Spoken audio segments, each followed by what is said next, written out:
Hey, everybody. Welcome back to another episode of the Benefits Cooldown. I'm still Eric Silverman. That, my friends, is still the one, the only Ed Legande. Ed, I got a big question for you, man. Look, every single week, we tend to talk about benefits, right? Whether it be core benefits, enhanced benefits, as I like to call the status quo industry still calls voluntary benefits.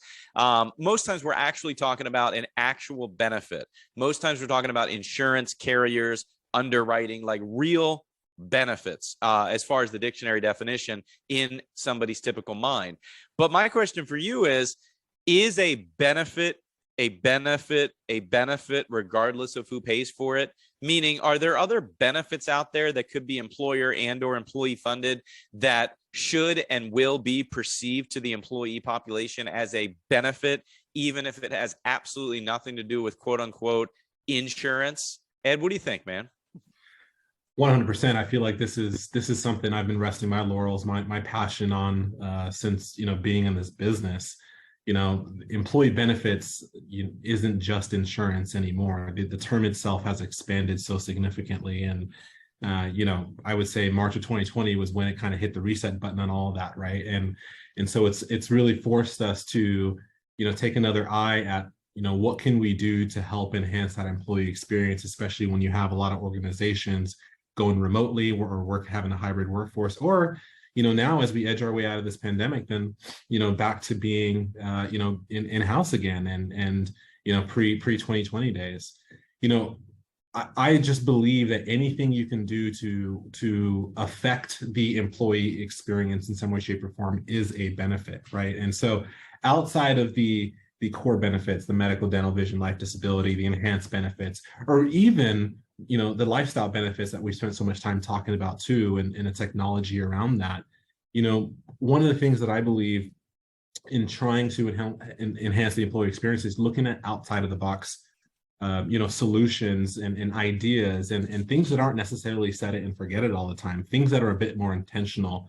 Let's say you have an employee who is getting a promotion or maybe, or something of that nature. I know a lot of employees are financially motivated, but I also believe that part of the employee experience is an experience, right? And so not only is it the experience of working, but, maybe the gift of travel, right? So that's something that we've done for one of our team members here, where we gifted them a trip on a cruise. They hit their 10-year anniversary and they got a trip on a cruise. I know a lot of employers have done something very similar to that degree. So travel as a benefit as well.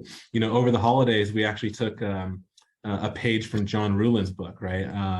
And looking at the thoughtful thought, right, or the thoughtful gift, and looking at what can we do to provide a gift that isn't necessarily just money all the time, right? But something that kind of leaves more of an impression, right? So we gifted a lot of our team throughout the holidays a really nice set of knives, and with a really nice card that said you're a cut above the rest. And I know some of it sounds a little bit cheesy, but it hit home with a lot of our team members. And I know some other people, our clients have done kind of the same thing. We've been working with some clients recently on the experience factor. We have a client that has offices in New Orleans, Atlanta, New York, and Washington and California, all of which have very different cultures. And so we spent actually a lot of time focusing on what can we do at each office location, because they have a decent amount of employees there, to help with that particular experience that makes sense for that office. So at one office, they're going to do a virtual mixology class, and then afterwards, they're going to go out and do axe throwing, right? Another office is going to do mini golf together collectively. It builds camaraderie, plus it's experience-based as well.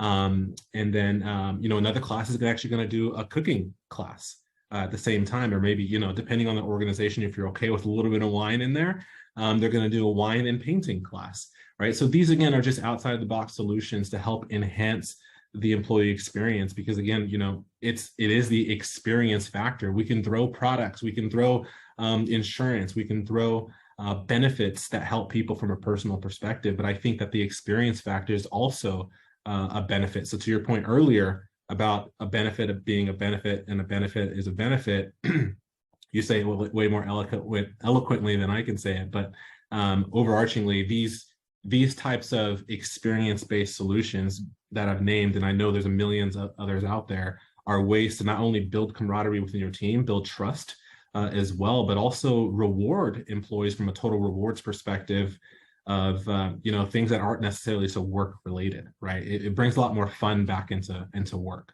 So what No, do you I think? I I totally agree. And I surveyed my small team of employees. We're small and mighty, and my handful of folks. And I said, look, I literally said I can give you guys cash, I can give you gift cards, I can give you whatever.